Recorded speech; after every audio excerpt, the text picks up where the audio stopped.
santri ya tidak perlu didakwai lah. Ngapain mendakwah ke santri? Orang tua juga gak perlu didakwai, karena orang tua sudah didakwai oleh pendakwa yang sangat ulung, yaitu malaikat maut. Jadi dakwah kita itu ke pemuda yang jumlahnya 63% yang non santri itu.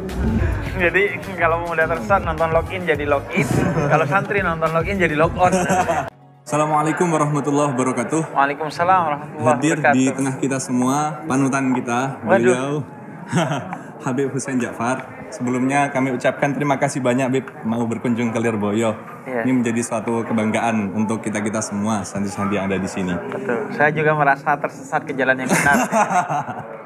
Baik, langsung saja pada kesempatan kali ini, saya mewakili teman-teman yang ada di Lirboyo itu ingin tanya-tanya kepada panjenengan, Bib, yaitu seputar kita saat ini itu ada di era di mana orang-orang itu dipenuhi dengan berbagai macam informasi, dipenuhi dengan tantangan-tantangan. Di era milenial sudah tidak asing lagi bahwa tantangan saat ini itu sekiranya jauh lebih berat karena informasi datang dari mana saja. Nah, ini kami ingin menanyakan bagaimana tantangan-tantangan untuk santri, wabil khusus santri-santri Lirboyo untuk menghadapi era zaman sekarang ini. Terlebih santri itu kan basicnya kutubut turath, Bib, Iya. yaitu kitab salaf, kitab kuning. Nah, barangkali dari panjenengan memberikan sepatah dua patah kata untuk santri-santri, wabil khusus santri Lirboyo. Iya, sepatah dua patah saya kasih 3 patah aja lah kalau begitu. Jadi 3 hal. Yang pertama adalah tentu kita tahu dan kita yakin bahwa santri-santri Lirboyo ini sangat cakap dalam urusan teks. Tadi yang disebut sebagai turots, kitab-kitab kuning. Namun terkait dengan dakwah kepada orang lain, itu yang dibutuhkan bukan sekedar kecakapan dalam teks, tapi juga kecakapan dalam konteks. Jadi kita harus mengetahui kepada siapa ilmu ini nantinya akan dibagikan, sehingga ilmu ini bisa bermanfaat bukan hanya bagi kita, tapi bagi orang lain. Karena itu sudah tugas khususnya bagi seorang santri, balighu anni walau ayat, untuk menyampaikan dari Nabi Muhammad walaupun 1 ayat. Nah, karenanya dia harus paham konteks. Nah, sebagian santri seringkali mereka tidak memahami siapa objek dari dakwah mereka, sehingga mereka hanya menyampaikan apa yang ingin mereka sampaikan, bukan apa yang dibutuhkan oleh orang lain. Sehingga apa yang mereka sampaikan seringkali tidak banyak didengar oleh orang lain karena tidak memahami dengan siapa mereka berbicara. Yang perlu dipahami akhirnya dari konteks itu adalah bahasanya, kemudian mungkin penampilannya. Saya sampai bela-belain jadi Habib swasta ini kan karena mempertimbangkan konteks itu kan. Kemudian temanya, katakanlah santri yang membahas tema kesadaran ekologi dalam Islam, kemudian kesehatan mental dalam Islam, tantangan pangan dalam Islam, krisis air dalam Islam, itu kan masih minim. Padahal itu isu-isu yang ada di depan mata kita dan butuh kehadiran Islam dalam hal ini. Jadi konteks itu penting, bukan hanya teks. Santri Lirboyo saya hakul yakin, bukan hoakul yakin. Karena kalau hoakul yakin itu yakin kepada hoak. Kita nih betul-betul yakin santri Lirboyo telah kuat secara tradisi teks, tapi tradisi konteks ini yang penting untuk dipelajari. Begitu santri itu keluar, mungkin kalau di dalam pesantren agak sulit ya memahami konteks, dan pasti butuh jam terbang untuk memahami konteks. Karena itu perlu disadari dari awal untuk dipelajari.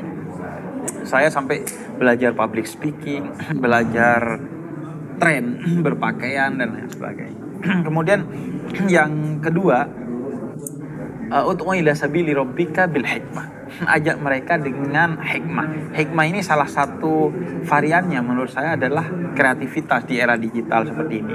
Nah, banyak santri yang ngeluh, saya sudah capek-capek bikin TikTok, bikin Instagram, bikin YouTube, bikin podcast, tapi yang nonton sedikit. Iya, karena tuntunannya tidak dikemas sebagai tontonan. Nah, ketika tuntunan tidak dikemas sebagai tontonan, akhirnya ya gak ditonton. Betul. Mungkin hanya ditonton oleh orang yang butuh tuntunan atau mau kepada tuntunan. Sehingga yang nonton ya itu-itu aja. Biasanya orang yang sudah baik tapi ingin lebih baik.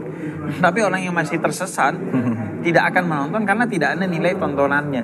Itulah yang dulu saya rasakan. Bagaimana konten-konten saya bahkan awalnya ditonton hanya nilai-nilai komedinya. Pas ceramahnya di skip tuh. tapi lama-lama mereka mulai mendengar ceramah-ceramah saya.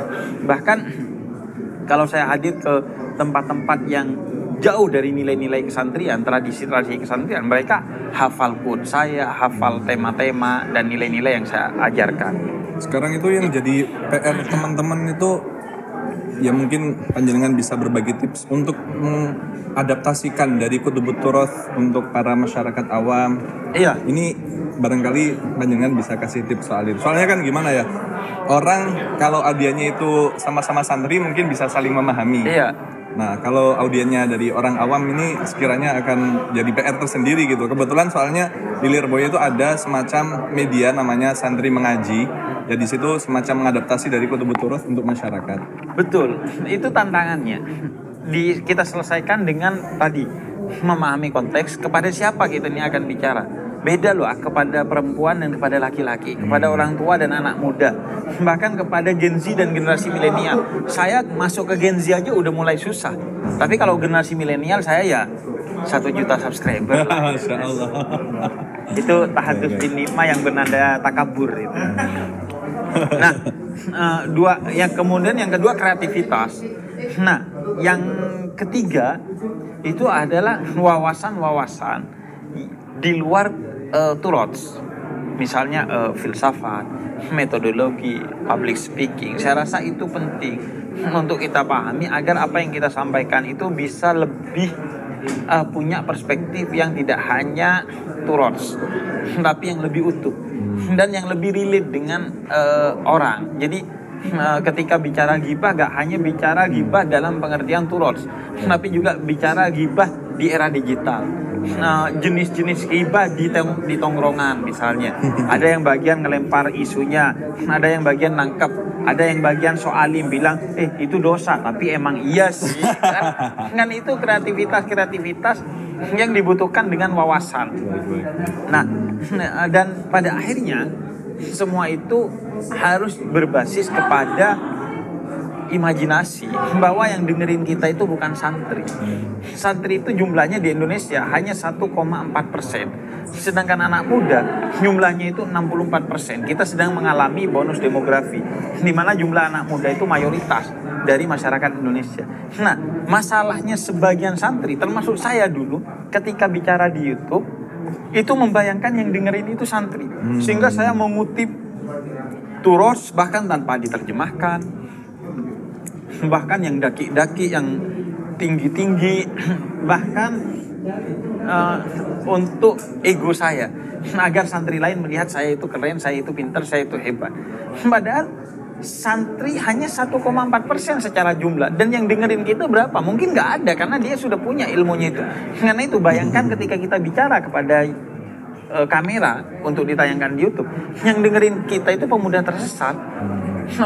Sehingga konten-konten cara berwudu, cara sholat itu bahkan tontonannya jutaan. Kita ngebayangin ya, apa sih kok ada orang ngajarin cara wudu? Kan iya. Betul. Wong kita jangankan lahir, sebelum lahir aja udah dinazarin, dibacain kitab, dibacain Quran. Lahir kita madrasah, nyantri, UIN. Jadi bersama agama membayangkan gak masuk akal ada orang bikin konten di YouTube tentang cara wudhu, cara sholat. Tapi nyatanya orang butuh itu. Nah, ini kelemahan kita. Kita tidak memberikan kurikulum dasar tentang agama sehingga mereka tidak menemukan apa yang mereka butuhkan dari konten-konten kita. Itu. Dan santri kadang ngebayangin, wah biar terlihat keren oleh santri lain. Saya dulu membayangkan itu. Tapi sekarang saya tidak pernah membayangkan bahwa pendengar saya itu adalah santri. Nah, santri ya tidak perlu didakwai lah. Ngapain dakwah ke santri? Orang tua juga gak perlu didakwai, karena orang tua sudah didakwai oleh pendakwah yang sangat ulung, yaitu malaikat maut. Jadi dakwah kita itu ke pemuda yang jumlahnya 63% yang non santri itu, dengan segala tantangannya. Bagi saya kalau ingin mengubah masa depan Muslim, masa depan bangsa, masa depan kemanusiaan di Indonesia, ya ubah 63% kalangan muda non santri ini. Nah itu yang terpenting. Nah seringkali kemudian kita di media sosial hanya terjebak di ikhtilaf baina santri. Oh yang dibahas itu aja, kunut dan gak kunut. Wong sama-sama gak sholat subuh kok dibahas kunut dan gak kunut gitu. Maulid itu aja, padahal orang di luar sana itu tidak sampai di sana minimal, atau bahkan tidak peduli itu. Itu hanya isu di sekitaran santri aja. Nah, bagi saya tantangannya itu mungkin. Baik. Ya, luar biasa sekali dari panjenengan Bib. Ini terakhir untuk teman-teman Lirboyo, nyuwun kesan-kesan dari panjenengan. Jadi fansnya panjenengan itu sangat luar biasa banyak kalau di Lirboyo itu. Saya kemarin waktu Ramadan itu aktif lihat podcastnya panjenengan, Bib, masya Allah. Iya, yang login ya. Iya. Hasilnya apa? Log on. Jadi kalau mudah tersesat nonton login jadi login, kalau santri nonton login jadi log on. Tapi saya ingin bilang bahwa santri itu adalah satu keberkahan yang tiada terkira. Dia akan merasakan indahnya santri itu biasanya ketika selesai menjadi santri. Saya adalah saksi atas hal itu. Betapa indahnya kehidupan pesantren. Karena itu nikmati, ambil keberkahan, ambil ilmunya. Dan santri itu ada sosok yang begitu agung karena rebahan itu dapat pahala. Ketika bangun dia itu mengubah dunia. Itu santri. Rebahan itu dapat pahala karena jelas riwayatnya bahwa setan pernah tidak jadi mengganggu orang di dalam masjid yang sedang sholat lantaran ada santri yang sedang tidur di pintu masjid. Santri itu tidurnya aja setan takut. Nah kalau bangun dia sebagian malah jadi setan akhirnya. Enggak lah, justru apalagi ketika bangun dia bisa mengusir setan dalam wujud manusia. Nah itu saya kira. Baik. Ya, sebelumnya terima kasih banyak, Beb. Mohon maaf mengganggu waktu istirahat panjenengan. Ini kami mengucapkan terima kasih banyak, jazakumullah. Terima kasih juga atas sambutannya kepada Lirboyo. Kita kesini penuh kehangatan, penuh ilmu, penuh keberkahan. Kita merasakan langsung hal itu, dan alhamdulillah ini untuk pertama kalinya saya ke Lirboyo. Kalau pesantren Jombang kayaknya sudah semua dan tidak sekali, tapi ke Lirboyo alhamdulillah akhirnya sampai ketemu Gusnya, Niknya yang biasanya saya tonton di media sosial, ketemu langsung sekarang alhamdulillah. Semoga nggak kapok gitu. Kayaknya kecanduan. Oke, baik. Sebelumnya terima kasih banyak kepada beliau. Saya ucapkan jazakumullah khairan ahsanal jaza. Sekian. Kurang lebihnya mohon maaf. Assalamualaikum warahmatullahi wabarakatuh. Waalaikumsalam warahmatullahi wabarakatuh.